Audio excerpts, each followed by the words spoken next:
Thank you, first of all, for the invitation to speak, and to the organizers. It's been a really fun conference so far. I'm looking forward to the rest of the week.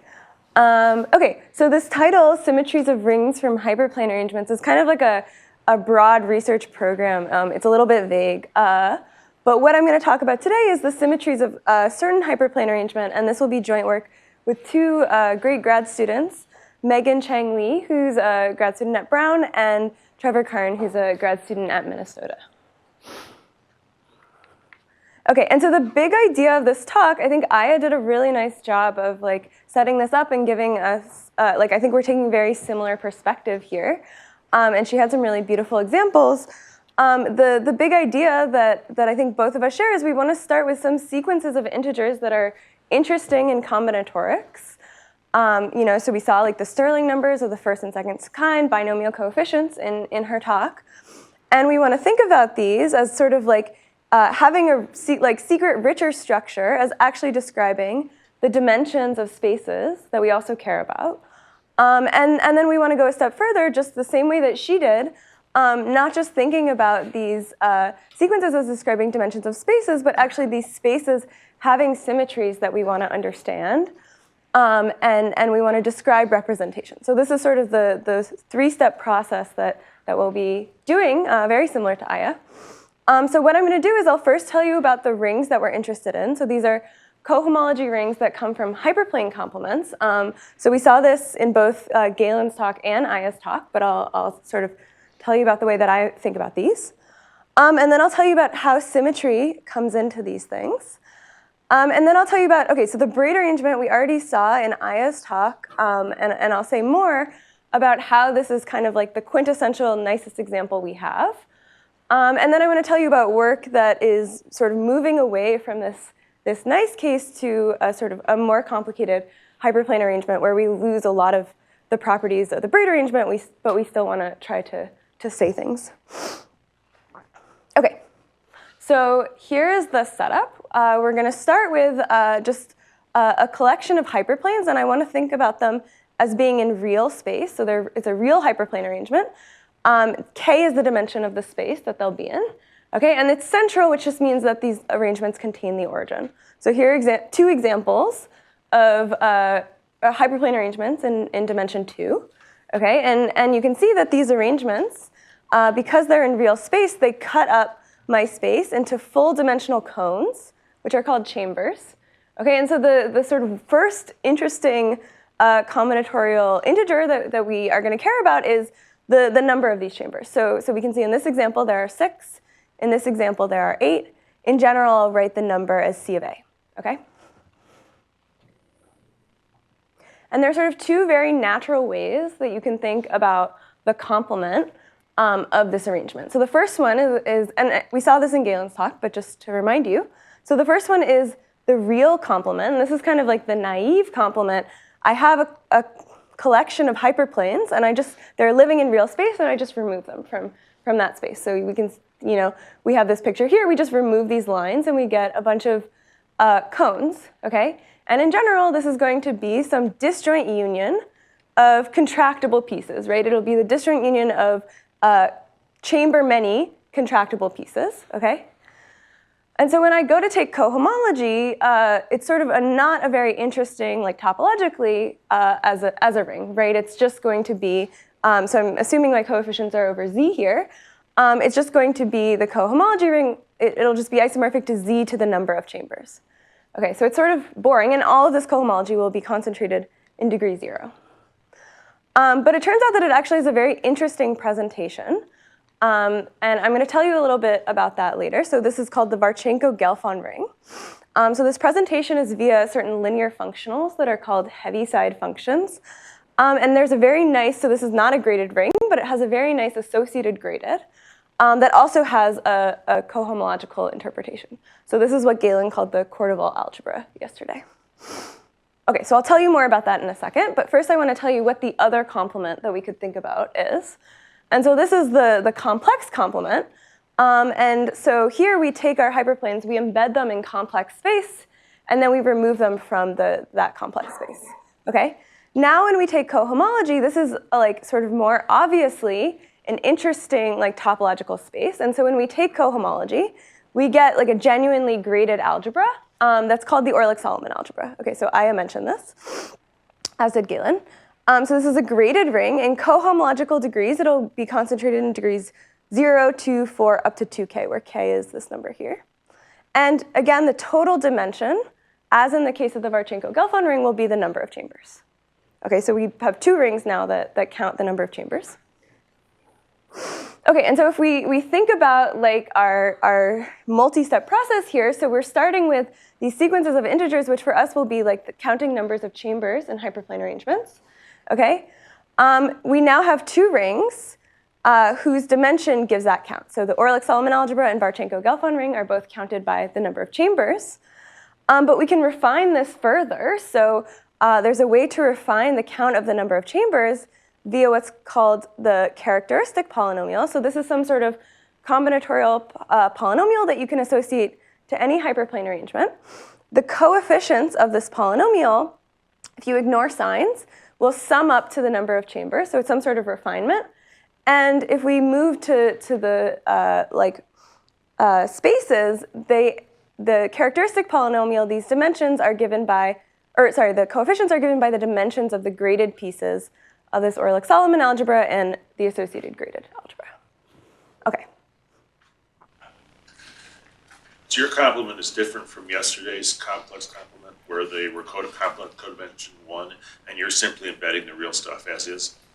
So I guess you could think about both. I'm going to mainly focus, on the real complement, But both of them will give you like. No, I meant your definition of the complex complement strikes me as different from yesterday's definition of the complex complement. Yesterday, the planes themselves were complexified, and they were still codimension 1 complex. Your planes are just as is, real planes in complex space, the way they came, right? Is that right?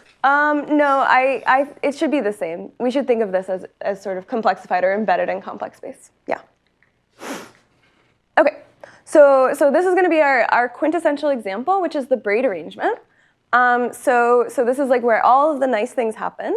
This is the hyperplane arrangement where xi is equal to xj. So I've drawn it here when n is 3. So I have 3 different hyperplane arrangements in 2-dimensional space. Okay, and so for example, this is the line where x1 is equal to x2. Okay, and we can see that the number of chambers in this case is 6. In general, it will be n factorial, okay? And one way to see this is that the chambers here are labeled by permutations, okay? And like this permutation 1, 2, 3, how do I know that that I label this chamber by 2, 1, 3? Well, to get from 1, 2, 3 to 2, 1, 3, I cross over this hyperplane H1, 2, which tells me that I swap 1 and 2. Okay, so that's how I label this. Okay, and as Aya said, if you look at, so she talked a lot about these Stirling numbers of the first kind. Those numbers describe the characteristic polynomial of this arrangement, and we'll see that they also describe the graded pieces of this Varchenko-Gelfand ring and Orlick-Solomon algebra. Okay, so now I want to tell you what this Varchenko-Gelfand ring is, because I think it's a very nice definition and sort of fun to work with. Okay, so we're working in the real complement here. And I'm going to think about every hyperplane in that complement, or every hyperplane in my arrangement divides my complement in half, right? We can see it here. Here's my line. It's dividing my space into 2 pieces. And I'll just call one piece positive and one piece negative. So this is like fixing an orientation. And the Varchenko-Gelfand ring will be generated by certain linear functionals using this property. So by linear functional, I mean a map from the complement, the real complement, to the integers. Okay, so here's what they are. Their functions are going to be indexed by the hyperplanes in my arrangement. Okay, and what I do is I define the Heaviside function indexed by this hyperplane. I take any point in the complement and I send it to 1 if it's in the positive part of my hyperplane and 0 otherwise. So you can see here that this is kind of defined chamber-wise because this is a map from the complement. So I'm taking 1s all along these chambers and in the pink part and 0s here. So these are elements of the 0th cohomology. Okay, and so the sort of nice thing about these functions is that they form an algebra by addition and multiplication, pointwise. So let's say let's work with the braid arrangement here. So our Heaviside functions, our hyperplanes are indexed by two coordinates, I and j. So our Heaviside functions will also be. So say we want to understand what is 1 minus h12. So I'm thinking about linear functionals, so I'm going to write the functional 1. So this is 1 on every chamber. And subtracting h12, so this is 1 above this line and 0 below. I'm literally just doing pointwise addition. So 1 minus 1 is 0, whereas 1 minus 0 is 1. And so I get something that looks like this. Okay? And here's an example of multiplication. So I have, I want to multiply h12 times h23. I'm really thinking about this as like intersections. So, I multiply this blue part times this red part. The only part where they intersect is in this purple part. So 1 times 1 is 1, and everywhere else I get 0. So this 0 is coming from 1 times 0 is 0. Okay, and so what Varchenko and Gelfand proved is that these Heaviside functions give a really nice presentation for this cohomology ring. So in particular, what we do is we take the polynomial ring in the generators indexed by my hyperplanes, and I'm going to send every generator to the corresponding Heaviside function. Okay? And the kernel of that map is going to be generated by certain circuit relations. So circuits are minimal linear dependencies among my subspaces. I'll give you some intuition for these circuit relations in a second. But this is how we're going to define the Varchenko-Gelfand ring. So I take this polynomial ring, and I mod out by these circuit relations. And so this is isomorphic to this cohomology ring of this real complement. The HIs are in degree 0, right? So how can they generate the cohomology ring in that case? So this cohomology is only concentrated in degree 0. Yeah, so we will get to, this is not a graded ring right now. We will put a grading on it. Yeah, good question. Other questions? Okay. So I claim these circuit relations are actually kind of intuitive. So let's see what they look like for the braid arrangement. So I claim this is like a circuit relation, or a relation in the kernel of that map. So z12 times 1 minus z12. This is sent to the Heaviside functions. I can really draw it pictorially, like this Heaviside function. This is my h12 times 1 minus h12. And you can see that there's nowhere where they're both supported on 1, and so I get 0. Okay, and similarly, I can take this degree 3 relation. So these 3 generators, when I multiply them, so if I take these 2, we already did this multiplication. It was only supported on this one chamber here. And this is totally disjoint from 1 minus h13 here. Okay, and so we get a 0. Okay, so that tells me that both of these relations better be in the kernel of my map. And this is sort of so this is sort of how these circuit relations, how they feel. Okay, and so this is how we would write down, for the braid arrangement, a presentation for this ring. So it will be generated, so it's going to be a quotient of a polynomial ring in the generator Zij, subject to 2 relations. So first of all, the Zij times 1 minus Zij, or I could rewrite this as Zaj squared minus Zij. And then the second relation is, so it's very similar in spirit to that second, to this example here, but it turns out I actually need to take 2 terms in order to generate my ideal. But sort of what you should notice is that these are only in this relation, I'm only using 3 different hyperplanes, okay? Okay, so if I expand this out, I get something that looks like this, and the degree 3 terms, I have 2 degree 3 terms that cancel. So I have, a relation like this. So again, these are not homogeneous relations, but it's still pretty simple. And the simplicity of this presentation is actually an artifact of the braid arrangement being very nice. So in general, for the Varchenko-Gelfand ring, I would need, this is one circuit relation. I would need every single circuit in my hyperplane arrangement. I would need to write that down. Okay, but somehow, because the braid arrangement is nice, you can prove that this is the only flavor of circuit relation that you need. So the way I think about this is it's like a triangle, because I'm only using 3 hyperplanes, and so I'm going to depict this visually as a triangle where The edge ij means I use the hyperplane xi minus xj is 0. Okay, and this makes computing with the braid arrangement a lot more like tractable computationally, because we can actually, like, there's not very many relations that we need to check. Whereas if you try to compute in general the Marchenko-Gelfand ring of an arbitrary hyperplane arrangement, you can't like go very far. It's very computationally difficult. Okay, so I said there was going to be an associated graded, and so that grading is going to come from the degree of those generators that come from these heaviside functions. So in particular, I can think of, so fi is going to be the monomials of degree I or less in my ring. So if you look at these two relations, these are both in f2 because they're both degree 2 or less, right? Okay, so formally the associated graded is I take the direct sum of fi plus 1 mod fi.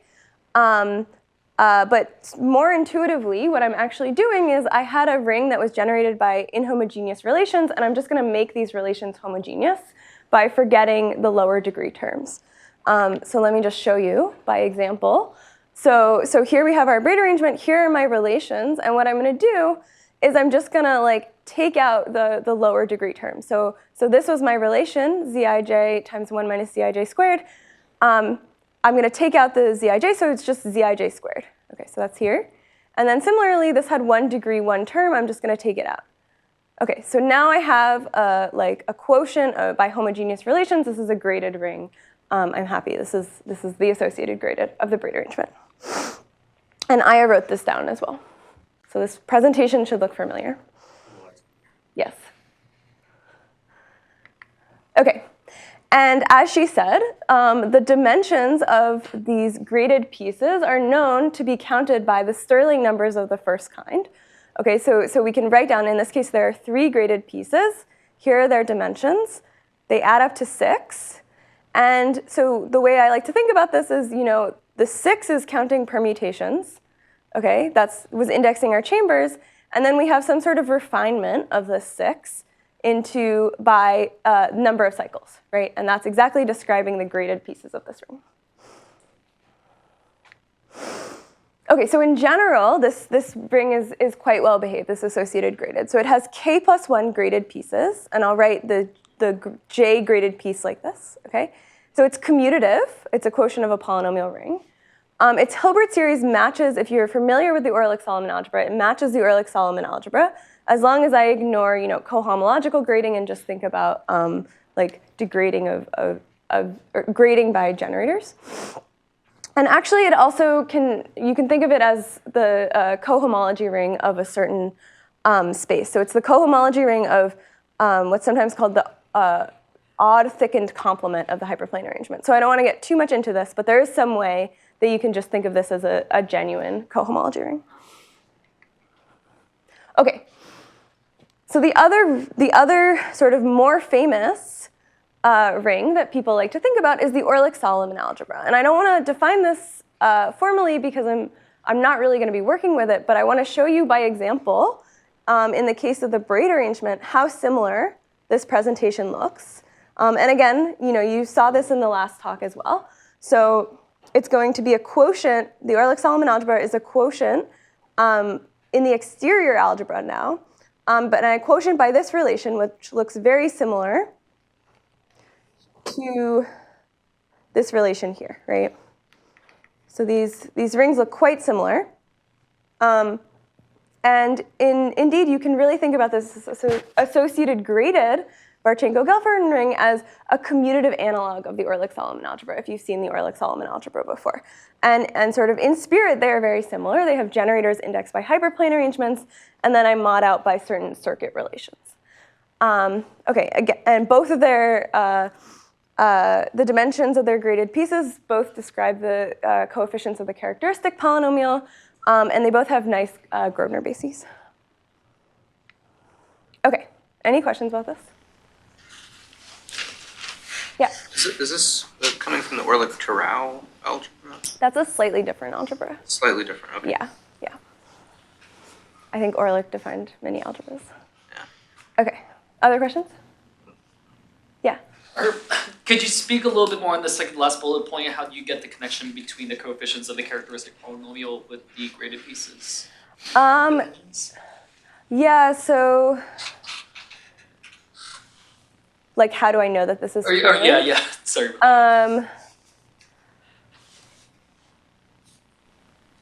I think, so you have to prove it. It's not obvious at all. Oh, okay. But presumably, you use the Brauner basis fact that Sarah has on the bottom, and the fact that the standard binomials are giving you NBC sets, and then you use facts about generating functions for NBC sets. Okay. Sarah's excellent at computing those. Okay, so now I want to incorporate symmetry into the story. Okay, and to me, like symmetry, like many of the interesting hyperplane arrangements that I like to think about have some sort of symmetry. And by that I mean some sort of finite group of automorphisms that act on these hyperplane arrangements. So whenever we have an action on these hyperplanes that is preserving the set, this induces an action on both of my complements. So for example, the symmetric group, famously acts on the braid arrangement.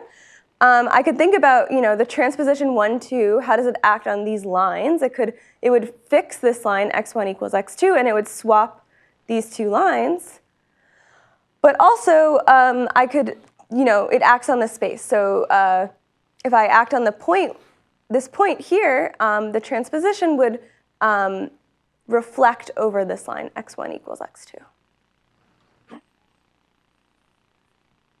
Okay, and so because we're working with cohomology rings here, this means that all three rings that we've talked about, this Varchenko-Gelfand ring, its associated graded, and the Orlick-Solomon algebra, carry representation. So if you're not like a representation theory person, the way that you should think about this, for the sake of this talk, is we have some sort of action, some sort of G action on a vector space. So for example, the symmetric group, based on what I just said, the symmetric group acts on this Varchenko-Gelfand ring.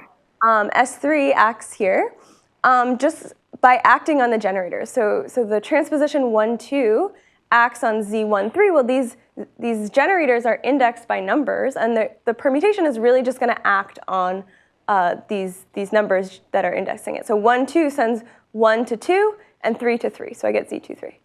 Okay, so it's not always just going to permute the generators. For example, I could act on a polynomial, and there's some subtlety. Like, for example, when I act on the generator Z1, 2, I pick up a sign. So there's some subtlety with the action, but in principle, we just are acting on these generators. That's how you can think about this.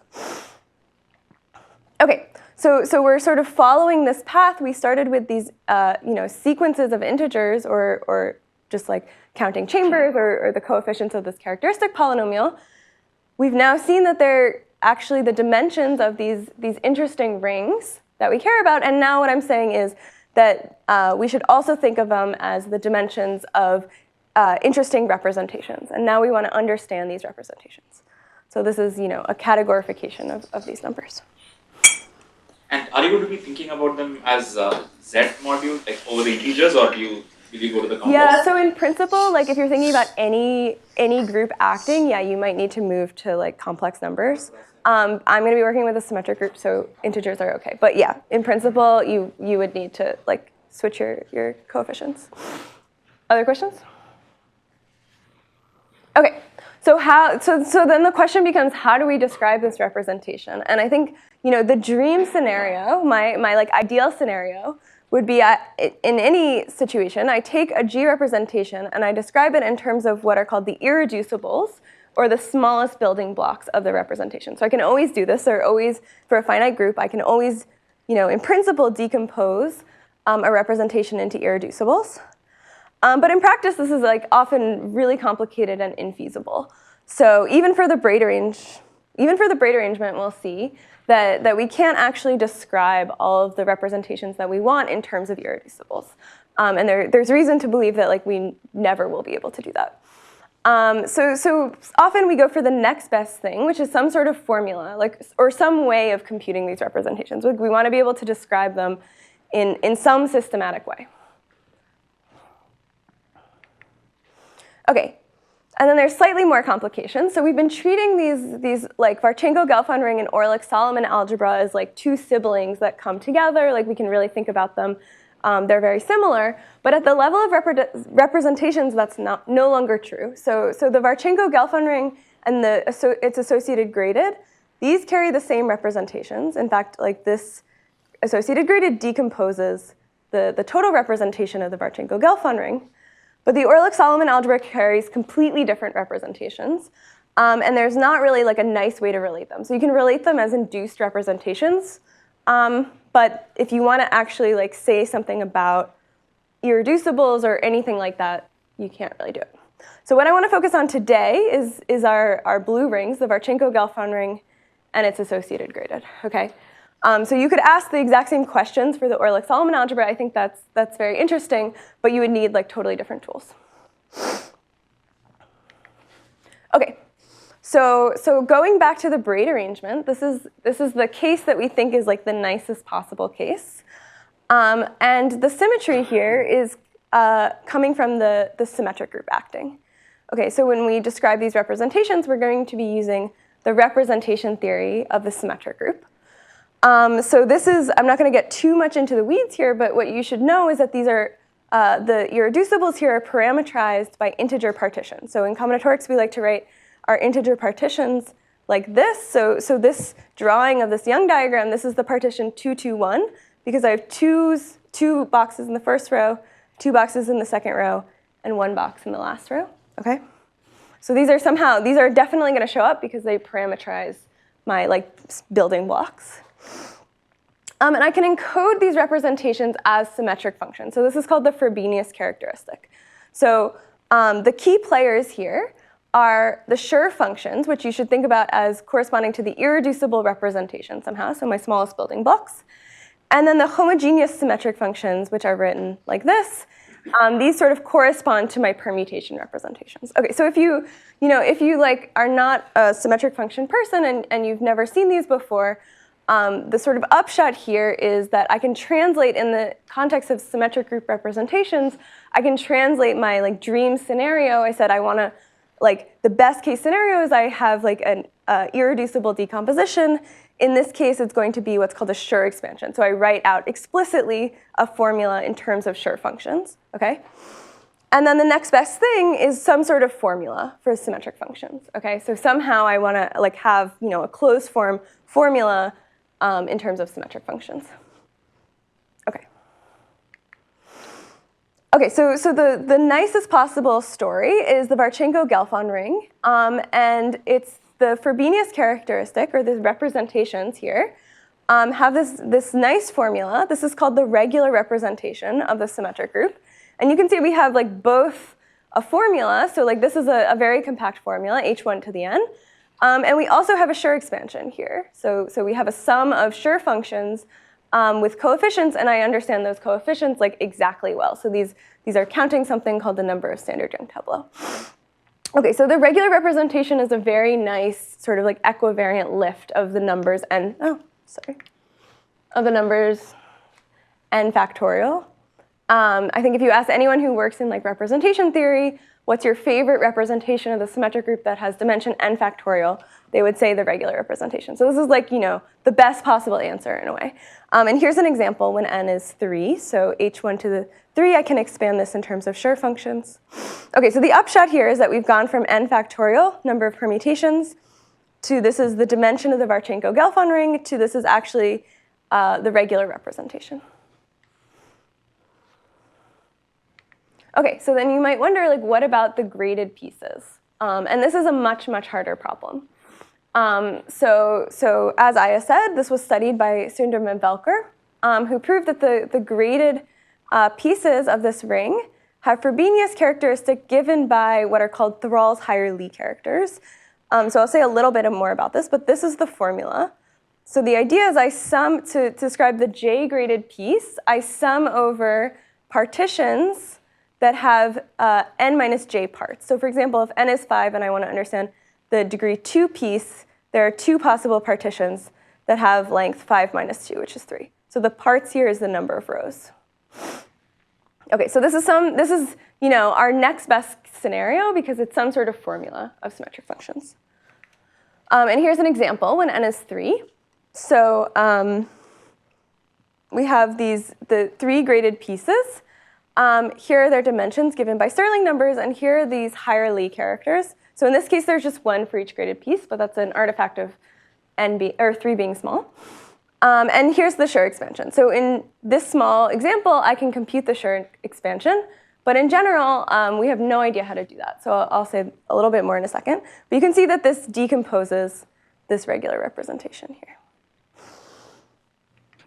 OK, so these higher Lie characters, as we've seen, they're indexed by partitions. And they give some sort of decomposition of this regular representation. And you can express them. Here's like a formula. I don't really want to define this because it's quite complicated. The sort of point here is that this is a plethistic expression. So this is what you should think is an extremely complicated symmetric function. And it's a major open problem in combinatorics to expand any plethism into Schur functions. And in fact, like many people believe that this is like impossible or like computationally a really difficult problem, and that we'll never have sort of like a nice, efficient way to expand plethism into Schur functions. So it's sort of out of reach to describe these graded pieces in terms of irreducibles. But it is very computationally feasible for small n, like in Sage, because they're programmed. So if you wanted to compute, up to n equals 10 here, you could using Sage. OK. Any questions? All right, so now I want to sort of move to a less so the braid arrangement, has all of these properties that we love, and we can say a lot about it. We can say like the most possible things about it. And now I want to move to an arrangement that I think is very interesting, but where we lose a lot of those properties, and even some so for example, this arrangement that we're going to be talking about, it's not super solvable. It doesn't come from Coxeter theory. It's sort of like a totally different flavor of arrangement. So it's called the threshold arrangement. And here's how it's defined. So the hyperplanes are xi plus xj equals 0. So when n is 2, it's just this line. And here's what it looks like when n is 3. And we can't see n equals 4, but that's where it starts to actually get pretty complicated. But this threshold arrangement, it turns out, actually appears in a lot of math sort of beyond combinatorics. So for example, it appears in connection to neural networks and algebraic statistics. And it's also combinatorially interesting. So the number of chambers of this arrangement are counted by the number of labeled threshold graphs on n vertices. So I'll say what that is in a second.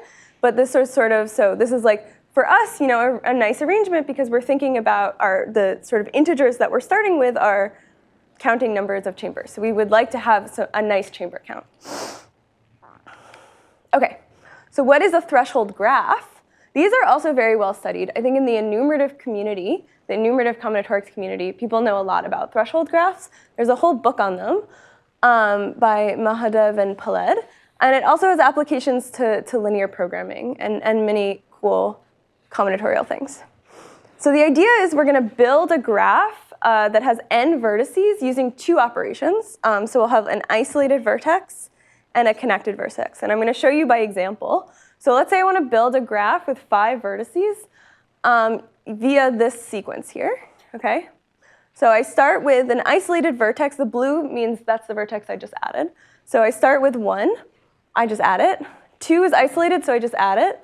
3 is connected, and so I connect it to everything that came before, which is just 1 and 2 in this case. 4 is isolated, so I add it here. And then 5, I connect it to everything else. OK, and so this is my threshold graph. Or I guess all of these are threshold graphs. But this is my final product here. OK, and the chambers of this threshold arrangement bijact with labeled threshold graphs on n vertices. So that's where it gets its name. OK, so how do we count these threshold graphs? OK, so this is already like a lot more complicated than counting permutations. The formula is much harder than n factorial. So we don't have like a nice like formula. We have a generating function in this case. So if I let Tn be the number of labeled threshold graphs with n vertices, work of Bessinger and Peled showed that you can describe the labeled threshold graphs via this generating function here. So if I want to figure out, on n equals 100, how many threshold graphs do I have? I expand this and I looked at the x to the 100 over 100 factorial coefficient. Okay, and then there's two other ways that we can figure out what these threshold graphs are, or how to count them. There's two recursions. So we have two recursive ways of computing these numbers. Okay? Okay, and so with Megan and Trevor, what we wanted to do is to make these statements equivariant. So we start with the number of labeled threshold graphs. Now I'm telling you that's the dimension of the Sparchenko-Gelfand ring of the threshold arrangement. And so the next step is is there an equivariantization of this or a categorification of this counting thing? And the relevant group here is also going to be the symmetric group. So the symmetric group acts on these hyperplanes in the same, or in a very analogous way to the symmetric group in the sense that it just acts on these coordinates. So this 2, 3 sends x1 to x1 and x3 to x2. And again, this will induce a symmetric group representation on this ring. And we want to understand what does that representation look like. Okay, so the first thing we do is we give an equivariantization of this count. So if you remember, this is our generating function. And so this curly t will be my Frobenius characteristic, so the representation I'm interested in. Okay, so and this epsilon of x, this will be my sort of symmetric function analog of the exponential of the e to the x. Okay, so then the threshold arrangement, the Frobenius characteristic, is described by this generating function here. Okay, so we have some sort of description of the graded pieces. And you might wonder, does this sort of formula seem to hold in the Orlick-Solomon case? And the answer is no, it does not seem to work at all. And that's consistent with this general story. In the braid arrangement, the Orlick-Solomon algebra is not the regular representation, and it doesn't have a lot of the same nice properties. So it's not super surprising that something like this doesn't hold for the Orlick-Solomon algebra. Okay, then we had our recursion. So is there some sort of categorification of this recursion? The answer is yes. So again, this is how we can relate. You can think of this as a rule to describe the n plus first Frobenius characteristic from the nth Frobenius characteristic. So we have some way of relating it. These, again, are the homogeneous symmetric functions. Okay, so for example, if I wanted to compute T3, and I knew T2, which is this, I just follow this recursion, and there I go. Okay, and the second recursion also has a sort of an equivariant analog here. Now it turns out to be going the other direction. So these are, I also mentioned branching rules. So these are rules for moving from n plus 1 to n instead of the other way around. So ways to restrict this representation. That's exactly what this, sort of making this equivariant, that's what this is saying. So I'm sweeping some details under the rug. This restriction of symmetric functions corresponds to taking partial derivatives. But, okay, not super important. The point is you should think of this as giving some sort of branching rule here. Okay, so then you might wonder, what about these graded pieces? And this, I think, is a very hard problem. So let me tell you a little bit about the history. So it was an open problem, I guess. Okay, so this is an interdisciplinary conference, so maybe I should say, in algebraic combinatorics, there are two very important textbooks called Enumerative Combinatorics. What? Yeah, Enumerative Combinatorics 1 and 2 by Richard Stanley. And in those books, he has a bunch of exercises that are rated from 1 to 5. And 5 means an open research problem. And many papers have come out of these 5 exercises. And so this was one of them. So the problem was to combinatorially interpret the coefficients of the characteristic polynomial of this threshold arrangement via threshold graph. So you should think of this as the analog of, in the symmetric group, we had permutations, and then we were refining permutations by cycle type. We want something similar here. We have all threshold graphs. We want some sort of refinement. That's what this is asking for. And this was answered very recently by Deshpande, Menon, and Singh. And their answer is in terms of what they call odd anchors of threshold graphs. So here's an example. I'm not going to tell you exactly what an odd anchor is, but here's an example of what this looks like. So we have 4 graded pieces in this case, okay? And the dimensions are given here, and here are the corresponding threshold graphs broken up by odd anchors. So this is some sort of statistic. And here's the Frobenius characteristic here. But in general, we actually have no idea how to describe this from this statistic. Okay, so this is where the organizers said, talk about open problems, and this is an open problem that I'm very interested in. If anyone has ideas, I would love to hear. So I would love to somehow incorporate the combinatorics of these threshold graphs into this ring story. So somehow, we have, based on this recent result by Deshpande, Menon, and Singh, we have some sort of combinatorial way to describe the dimensions of this ring. But it would be much better, if we could get a basis. We know that there's a ring. It would be nice to get a basis in terms of threshold graphs. And I don't know which one's harder. We also would like to have some sort of description of this representation by graded pieces. So some sort of way of explaining this column that's not just this is small, so we could compute it. Okay, so this is, do you have a question? Oh, okay. All right, so this is sort of, that would be the big goal. But as a first step, what we're trying to do is sort of understand this threshold arrangement in all ways that we can, partly to make it more computationally tractable to compute bigger things. So if you remember, I said that in general, this Varchenko-Gelfand ring and its associated graded, to generate them, I need to take an ideal that contains all possible circuit relations. And I said in the braid arrangement, we only need one type of circuit, but in general, we need all of them. So the first thing that we've been doing, or one thing that we've been doing in this direction, is to try to simplify our presentation as well. So what we proved is that this associated graded ring is generated as a ring by only two types of circuit relations. So this circuit relation that comes from a square, so again, you should read this as ij tells me that I have the hyperplane xi plus xj equals 0. Okay, so squares like this, and then bow ties like this. These are the only circuits that we need. And I should say this is this already makes computations a lot more feasible, and also was proved using computation. So I think we used Macaulay too to understand that these were the two circuits that we needed. Okay, and so the hope is that somehow we can make, using the fact that we can now, we have a simplified presentation, we can compute a lot more. We would like to combine this with representation stability results that exist to give some precise descriptions of these representations, in fixed degree.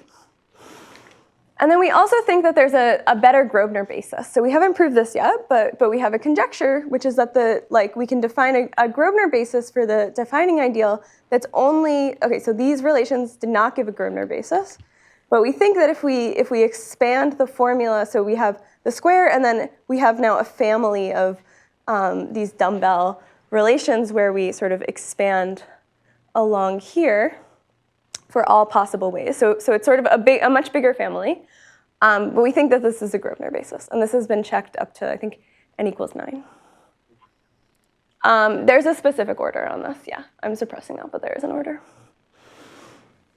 Okay, so to summarize, here's what we know.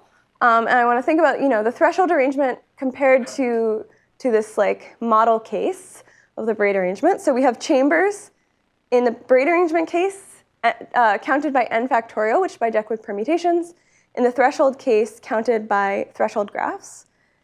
We understand in both cases now the Frobenius characteristic of the Varchenko-Gelfand ring. So this is h1 to the n, a regular representation for the braid arrangement, and this threshold representation for the threshold arrangement.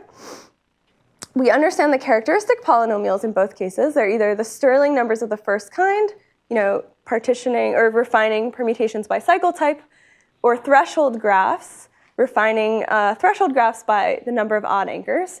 And so now this last piece is really what I would love to understand. So in this braid arrangement case, we had the Thrall's higher Lie characters. And so we would like some sort of description here. So again, these ones these higher Lie characters, we don't have an irreducible decomposition. So I think it's probably way too much to hope for in this case. But we would like some sort of description. OK, thank you.